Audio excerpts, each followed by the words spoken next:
Andi Saskia Suras. Hadir Bu. Sheila Hidayah. Hadir Ibu. Arbaina. Hadir Bu. Fadia Atika. Hadir Ibu. Dinejat Halik. Hadir Bu. Jadi pada kesempatan kali ini Ibu akan menjelaskan tentang perancangan sistem pakar diagnosis penyakit umum pada anak dengan metode forward chaining dan certain vector berbasis web. Yang pertama itu kita akan membahas tentang sistem pakar. Jadi pada mengintegrasikan forward chaining dan certain vector itu pun pada kontribusi pertama. Jadi di penelitian ini tuh menggabungkan dua metode dalam sistem pakar, yaitu forward chaining untuk proses penalaran berbasis data dan certain vector untuk mengukur tingkat kepastian. Jadi integrasi ini tuh penting karena forward chaining hanya menentukan penyakit berdasarkan aturan yang cocok, namun tidak memberikan ukuran seberapa yakin sistem terhadap hasil tersebut. Nah, dengan adanya certain vector, setiap kesimpulan penyakit yang dihasilkan tidak hanya muncul begitu saja, tetapi juga memiliki nilai kepastian yang dihitung berdasarkan keyakinan pakar dan pengguna. Nah, contohnya itu misalnya gejala batuk, demam, dan pilek. Nah, cocok dengan aturan penyakit ISPA dari forward chaining. Namun dengan certain vector, sistem bisa mengatakan bahwa ISPA memiliki tingkat kepastian 78%. Ini juga jauh lebih informatif dibandingkan sekedar penyakit anak dan diagnosis ISPA. Jadi selanjutnya ada kontribusi keduanya. Jadi kontribusi kedua adalah sistem yang tidak hanya memberikan hasil berupa nama penyakit, tetapi juga menyertakan presentasi kemungkinan terjadi penyakit tersebut.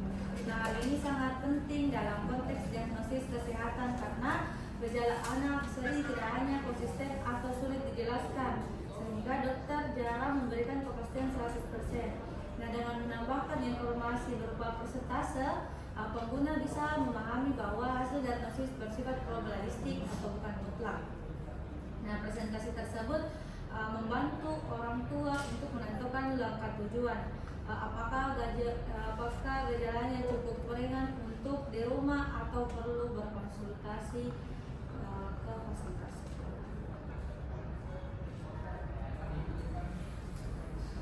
Selanjutnya kita akan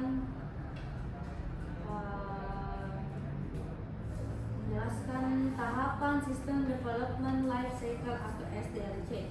Jadi di SDLC itu digunakan sebagai kerangka kerja tambahan untuk memastikan pembangunan sistem berjalan secara terstruktur dan setiap tahap mulai dari analisis kebutuhan, perencanaan, implementasi hingga pengujian. Dan diatur secara sistematis sehingga mengurangi risiko kesalahan dan memastikan semua proses terdokumentasi dengan baik. Nah, kombinasi dari DSR dan SDLC itu memastikan penelitian tidak hanya menghasilkan sistem, tetapi juga metode pengembangan yang jelas dan dapat direplikasi. Sampai di sini ada yang ingin bertanya atau sudah paham? Sudah paham Ibu. Baik. Saya kirim di grup, di situ ada tugas, tolong dikerjakan secara berdiskusi terlebih dahulu ya anak-anak. Baik Ibu. Izin bertanya Ibu, untuk pembagian kelompoknya gimana? Terserah dari kalian saja.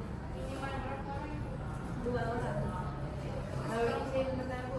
Untuk tema tugas itu Tentang seperti tadi tentang expert system, metode forward chaining dan certain vector. Nanti saya kirim di grup materi PPT yang saya jelaskan tadi ya. Terakhir kapan Ibu? Ibu terakhir kapan? Saya kasih waktu 1 minggu saja. Oke. baik Ibu. Terima kasih banyak. Terima kasih Bu. Ya, sama-sama.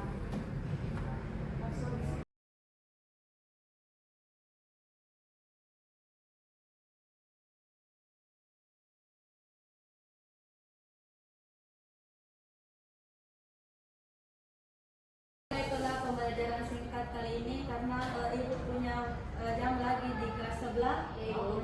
Saya tutup dengan wabillahi taufiq wal hidayah. Wassalamualaikum warahmatullahi wabarakatuh. Waalaikumsalam.